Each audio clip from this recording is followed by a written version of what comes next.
You guys look super sexy. Oh. Yes. Hi, this is Christina Dam, and this is Liberate the Podcast, where we educate, motivate, inspire, and liberate your consciousness. From spirituality, holistic healing, to creativity and conscious business, we've got your mind, body, and spirit covered. Welcome to Deep Cuts. Hi, everyone. Welcome to Deep Cuts. It sounds so painful. I know, it really does. I mean, I don't know what they mean by deep cuts. But this experience will not be painful for you. No. Definitely not. Maybe for us a little bit. Who are you? I'm Lani. Hi. Jay Bradley. Good to see you. And we are doing our first Deep Cuts with Liberate. Yeah. And I think we have some interesting things to talk about. And it's not just for people who are healers, right? Although we do want to talk a lot about what it means to be a wounded healer. Yes. Right? For sure. And then we want to talk a little bit about anxiety. Depression. Yeah, imposter syndrome. Imposter syndrome. Yes. Yeah. Actually, let's start with, would you want to tell people who you are first? Well, my name is Lani. I'm a practitioner here. I'm a hypnotist, an NLP practitioner, and I also do a little bit of pranic healing. I'm originally from the East Coast. Moved out here about a year and a half ago to pursue this She's field. Amazing, by the way. She did a 10-minute hypnosis on me, and things really shifted around money. So, yeah, I told you that. Oh, no, really seriously, nice. she's awesome. Really nice. And that's a little bit about me, though. I don't know, but I grew up really introverted and shy, and so I always was confronted with social anxiety primarily. So it's kind of funny that I'm a practitioner and I'd run a meditation class, and I'm having to do this right now. I know. And things like talks, and it's really out of my wheelhouse. It's not something I'm really comfortable with at all. So hopefully you can't tell that. Yeah, not at all. Not until you told us, and now we know. Now we're going to be analyzing your performance. You can. That's fine. That's fine, Jay. And I'm an old ham. No, I used to do some acting, and I love the camera, but I'm not going to talk to the camera. I want to talk to you. My name's Jay Bradley, and I focus mainly on breath work. And I use Ho'oponopono, which is a self-love and forgiveness practice as well. And it's something that I just love so much. But I spent many years in health and wellness and youthful aging, which is interesting now because a lot of what I focused on was looking and feeling young. And I don't really care about that so much anymore. You know what I mean? Yeah. I care about just feeling good in the moment and being happy. And, I mean, of course, we all want to look good and, stay vital. For sure. But my focus has definitely changed. Yeah. Well, I had to say, before I was a practitioner here, I was taking, I took a bunch of Jay's breathwork classes, and they are intense. They are definitely transformational. So if you get a chance to... Thank you. Attend one of his classes, please do. I remember I was ugly crying for a few of those sessions, and they are intense, but it's really good work. Sometimes we need to be cracked open in order to get to the core of who we are. Yeah. And then sometimes, just peel back the layers a little more gently. It just depends where you're at in your life. Yeah. But I think, I want to talk about this imposter syndrome. Yes. Because I have brought this up on numerous occasions, because I remember reading, and I could be wrong about this, but I think Meryl Streep. Yes. I thought I read that she has imposter syndrome, and I'm like, are you kidding me? I think I know what you're talking about. Meryl Streep? It was like an Instagram photo or something. It became an Instagram viral. So I'm not imagining that, right? Yeah, no, for sure. That's crazy. No, and so I just realized, I think we, and this is what I talk about in class, is I think we all have some form of lack of belief in ourselves and a lack of self-esteem, which is the imposter syndrome primarily, right? Yeah. It's feeling like a fake. Yes, yeah. And not recognizing your accomplishments, forgetting all about things you've achieved. Oh, yeah. And we can talk to our friends and our family and say how amazing they are and how much they've done, but then when we talk to ourselves, it's, we tend to not talk so kindly. Yeah. And we look at what's going wrong versus what's going right. But Meryl and all these actors I've heard who have imposter syndrome, it's I remember reading that they're afraid somebody's going to knock on the door and say, okay. The jig is up. Yeah, exactly. You're a fake. Yeah, it's so amazing to me, especially with something like imposter syndrome, because I think it ties into a lot of issues we've talked about, or I feel like we've dealt with before. If you're a perfectionist, You know, like Yeah. you want to do your best, and so if you feel like you're letting yourself down, you might feel like a fraud. Or if you do have anxiety issues or feel insecure at all, like it becomes, you know, focusing it more on you as opposed to what it should be about when you're, as a practitioner or healer, focusing outside of yourself, you know, on the person. And I think that's where we can sort of shift imposter syndrome in some ways, you know? Yeah. When we realize, wait, isn't it really not about us? Oh, that's what I was going to say. I was thinking, like, what do we want to talk about today? And then that whole message of, like, it's not about you. And I don't mean to be, like, cold. And I said that in the teacher training yesterday that I do. Is, like, we're catalysts for, you know, energy to work through us. But when we start making it about ourselves, there's so much pressure. Yeah. So instead, just focus on, hey, I'm here as a channel. I have some gifts, and I'm going to share those. Yeah. It's not about us. Right. And then, I mean, I still, you know, we all have an ego in that sense. It's easy to, being cognizant of, like, okay, checking my ego, gotta check my ego, you know? But in some way, I think that's also why imposter syndrome is kind of a good thing. Yeah. It's because if we're that overly concerned, it doesn't mean we want to do a good job. You know, it doesn't mean we want to serve. You know, it doesn't mean we're going to be complacent and not continue to evolve or learn. Do you know what I mean? Yeah. Like, no, it keeps you on your feet. Yeah. Keeps you wanting to do your best. Yeah. But it's ego, right? Yeah. And ego is funny because it makes you feel either better than or less than. And I don't know about you. It sounds like we have similar stories, and I spent most of my life feeling less than. Yeah. And inferior. Yeah. Like the imposter. Yeah. But even worse. Like, not really validated. So anyway, it's an interesting thing. But I think what's important is that we share it, especially if other healers are watching or people in the business of helping people. And if we can get out of our own way and know and share this crap. Yeah. Like, we all deal with our stuff. And, you know, people can look at you and think you have it all together, and you got this, you got... I mean, because he looks like that. Oh, yeah, well, little do we know, this is... But even online, right, everything looks so great. Yeah. You're so busy teaching and doing this and traveling and writing books. Yeah. People still have insecurities and fears. And, you know, I still go through that, and that's what I wanted to share is, you know, I've been teaching breathwork for almost 3 years now and working with people. I had it yesterday doing a teacher training. You know, there's that feeling of, oh my God, what if I don't give them the right information, or what if they don't get enough, or what if they don't have the shifts that they need?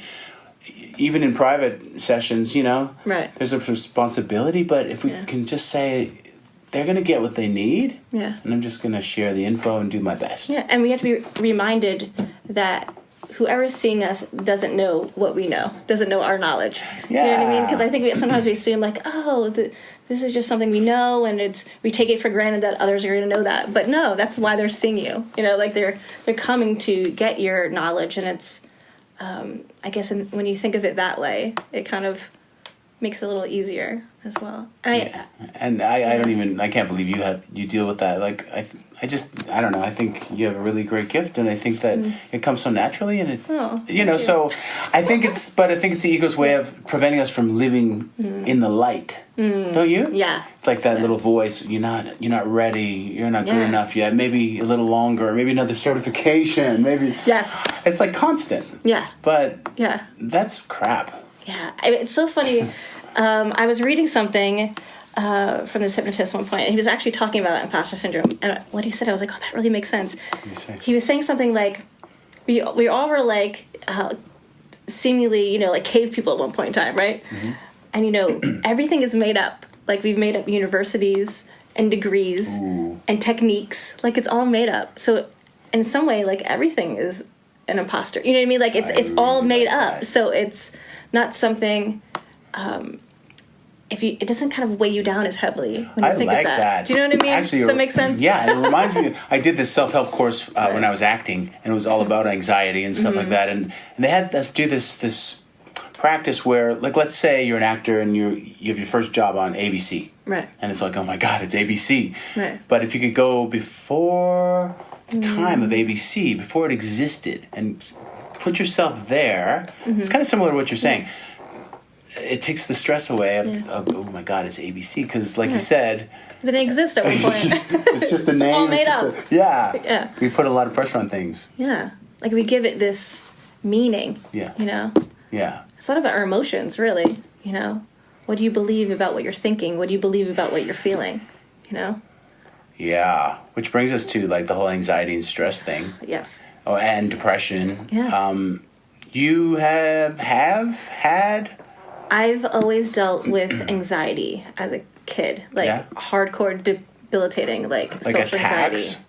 What would happen? More like I would just withdraw myself from living life. Like, okay, nothing major. it's really like when I look back now, I was like, wow, I feel like I was just born fearful. Like it sounds weird, but I can't remember a time when I wasn't scared. Oh my God! And I remember clear instances of me going to like join Girl Scouts when I was little, and like going into this hall with my parents, and then seeing all these girls, and they were just like screaming, and I beelined it out through the back of the building and left. And I said, yeah, I don't need to join this. It was like too much. It was like overwhelming. And even I remember a time, I believe it was college, when you're forced to do like a speech class. Mm-hmm. And I got through got through some of the like speeches and had to do one really big like 20-minute speech. Oh, well, that's scary. And I threatened, I was just like, I'm just gonna drop out. Like I don't need to do this. Like let's drop out of school. Yeah, you should have. I almost I'd be a great parent. That's okay, honey. Just drop out. I know. I was like, who needs school? Just take this speech class. Like, this is ridiculous. But I just barely like made it through that. But you do know public speaking is like people fear that more than death. So. Well, it's understandable. I feel like. So yeah, I've always had some like those. You know, I wouldn't go to like slumber parties when I was a kid because there's too many people. Like just things like that, parties, and I remember just wanting to figure it out on my own. Like nothing against like medication or anything. If you need to do that, that's your thing. Yeah. But I was just like, I'm gonna try a different option because I feel like I'm sort of doing this to myself. You know what I mean? Like, yeah. You understood that maybe it was situational or environmental. Yeah. Maybe. Yeah, and then I knew that, if I worked on myself, my own skills, and I still do it to this day. Like this is making me nervous as I just stumble over my words. You know what I mean? Like this makes me nervous. She's been drinking. Just a little bit. No one needs to know, Jay. No one needs to know. Oh my Just a little vodka. It's clear. See, it's how you hide it. Exactly. Yeah, well, I can actually relate, not to the Girl Scouts thing, although I probably would have preferred Girl Scouts over Boy Scouts. I avoided a lot of stuff. I would pretend to be sleeping in when the Cubs and Boy Scouts came up and stuff. But I think also, now that we work helping people heal, we're intuitive and we pick up on people's energy too. And I think it's confusing as kids to know if it's yours or if it's other stuff that you're picking up. And I think maybe that's what I was picking up as a kid. Like large groups made me kind of anxious, and that's a really good point. Definitely had depression and, have had it throughout most of my life. Mm-hmm. Although I will say, things have been really, really good. I really believe breath work has helped me so much. And now I'm able to separate myself from... It's mainly the thoughts that got me depressed, and the feeling stuck. Yeah. Like, when are things going to take off for me? And when, when am I going to meet somebody? And feeling a little bit stuck in victim. Right. Yeah, so we have victim and we have imposter. Ooh, it's looking good. This is a positive podcast so far. We're here today. What do you mean? We've overcome a lot. We've overcome a lot. Overcome a lot. Yeah. I know. To be here. We have. To be here, sitting right here. Right here with you. Oh my God, that's interesting. Yeah. Wow. Wounded healers. Yeah. I think that ties in with everything we've been talking about. I mean, usually I want to say the best healers, but people who are really in touch have walked the walk, and they've struggled, and they've had a lot of shit because then they understand and they can be empathic. Yeah. Right? Yeah, you end up being really relatable. I mean, even if I were to see someone that wasn't really aware of my issues or, then I'd be like, how would they really step into my shoes and understand like what's going on, you know? Yeah. And I think, and then it makes us still strive to find other tools and resources to to help ourselves. Like I'm still constantly looking at different methods that work for me and that I can share with others. Like I think that is just endlessly valuable. Yeah, absolutely. We've got to keep growing and learning and evolving. Yeah. I would agree on that. Yeah.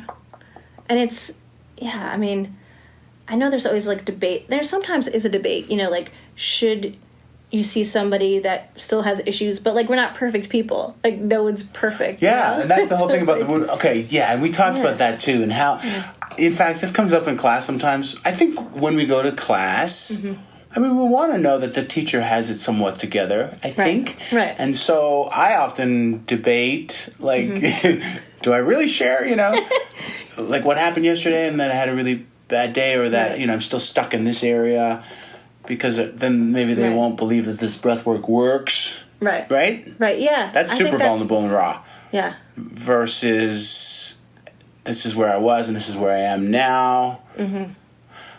Yeah. What do you think? Like if you go to a class, it's a fine line. Sometimes, I mean, I like that the teacher is kind of vulnerable, because then, like, to be honest with you, like I came into your breathwork class and I was like, oh, this guy, he's like Ken. He's like, where's Barbie? I was like, he's like, Ken.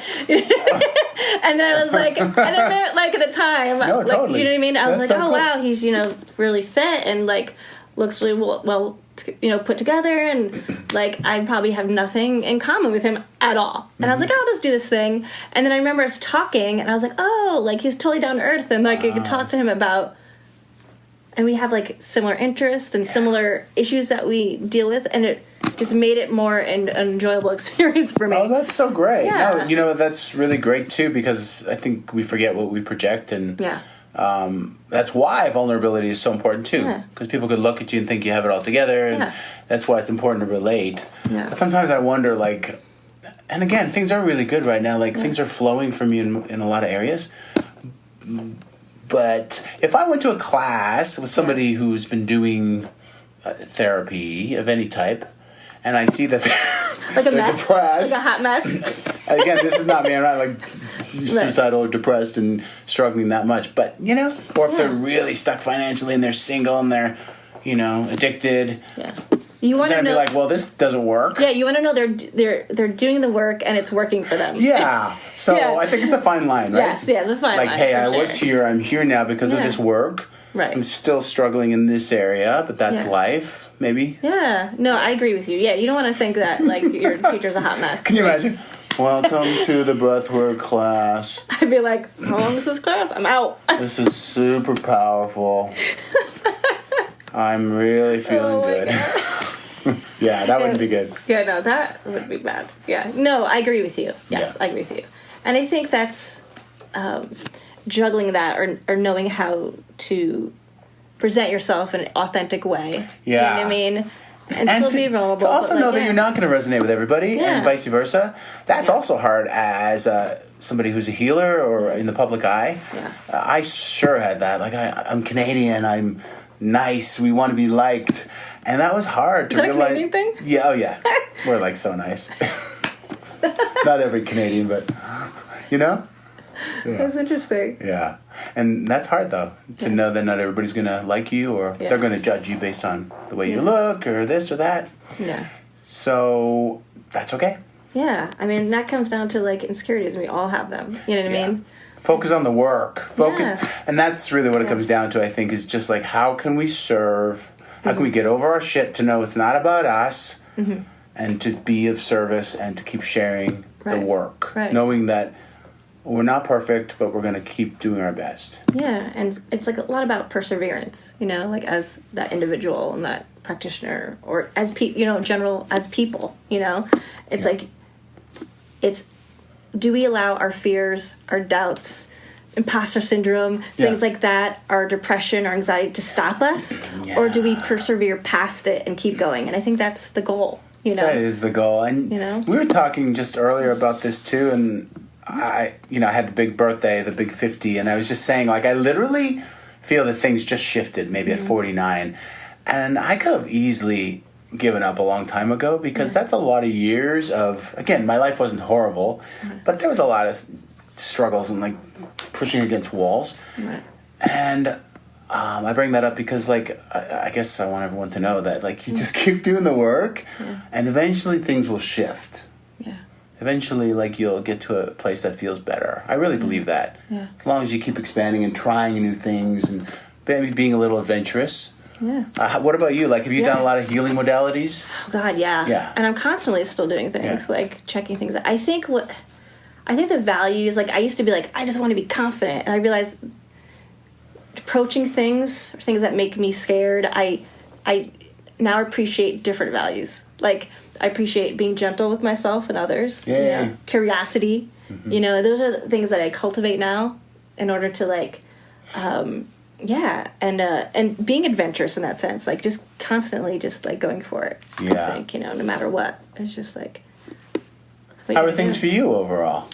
Good. I mean, I'm getting myself out there as a practitioner more. Yeah, you are. And it's scary, I'll admit. I've noticed a big shift in your social media and, like, stepping up and owning your place. Yeah, I mean, it's terrifying. But you know what? I'm doing it, you know, because, like, that's where I want to be. You know, I want to continue doing this. I want to serve people. Yeah. And so you got to put your stuff aside, you know, and you got to sort it out and work it out. And I think a lot of our healing happens as we're doing those things that make us uncomfortable, you know? Yes. As we're doing them. And then, like, oh, that shifts. You know, that's where our growth happens a lot of the times. And you know what? You said that, and then I started to think, I have something similar, putting myself out there, and then I think, oh, they're going to think it's about me. Or So again, that ego, imposter stuff. Yeah. It's almost like, well, if I promote myself too much, they're going to think it's all about me versus the work. And a lot of crazy thoughts go through, but I guess we just have to stay on track, knowing we're doing our best. Yeah. But social media, you know. Social media. It's a full-time job. It's a whole thing. I was doing a couple posts today, and I'm like, this is really tiring. Like, I need people to do my social media. Yeah. Oh my God. But I also want to talk to people on social media. You know what I mean? I don't want, like, some robot doing it. Right. But it is time consuming. I mean, you are becoming, like I was saying on you're becoming a force, you know. You're force? Everywhere. Doing stuff everywhere. Well, my prayer has been, like, use me, make me of service. I seriously, you know, I spent so many years not feeling of service. Yeah. Seriously, like, I want to be busy doing what I love. Yeah. And every day I want to be doing something, you know, with breath work, helping people. And so I've just been booking events, and sometimes I have too many, like, a lot of events. And then I'm a little overwhelmed. Not because I can't keep up with the events, but, like, promoting them. Right. And posting about them and still trying to let people know I have a personal life. You know what I mean? Yeah, that balance. Yeah, I think, like, I don't want to be that guy, breath work. Yeah. But that's kind of all that I'm about right now. I don't have much of a life. Well, that means you need to, like, get balance now back in your life. I mean, I'm so happy, though. Like, I love it because, you know, that's the other thing that's happening is I feel like my work is my life. But because it's a natural part of who I am. Right. Yeah, but no, I totally would love a relationship if anyone's watching. Men. This became a dating podcast. Yeah. Jay's available. Yeah, my phone number is... We're both single. Yeah. You're not single, are you? I am. I thought you were dating. Yeah, I'm single. Oh, that's a whole nother podcast, girl. Podcast. Oh, wow. Okay, I didn't know that. Life hasn't changed. Life's a-changing. Man, you want to share your, what you're looking for? No, okay. Women, no. Yeah, women, okay. Women, men, done. Let them reach out. Today's your night. Let the phones begin to ring. Oh my God! Okay, this is veered off track. Yeah, in a terrible direction. Where can they find you, Jay? Yes, my website is always a good place. breatheonit.net, and I love Instagram the most. You know, I think it's a really fun social media app, and it's Breathe On It with Jay Awesome. What about you? Mine is not as catchy as that. It's my first and last name, LaniBuess.com. You can also find me on Instagram and Facebook, Lani B Change Agent. And you can find me also on the Liberate Hollywood website. What's their site? LiberateYourself.com. LiberateYourself.com. I love that. Yeah. Yeah, so good to talk. You too. We'll do it again. Yeah. It's our first deep cuts experience. I know, it's painful. It's painful. Oof. Do you have Kleenex? I'm feeling some emotion here. I know. We need real drinks now. Yeah. Real drinks. Thank you, everyone, for joining. Cheers, guys. See ya. Bye. Yeah, cheers to that. Oh, God. If you enjoyed this conversation, like it, subscribe, and share it with your friends. If you want some more amazing resources on your path of liberation, head over to liberateyourself.com and sign up for our mailing list. Connect with us on Facebook, Instagram at Liberate Hollywood, all one word, or Liberate Emporium, all one word. Until next time, liberate yourself.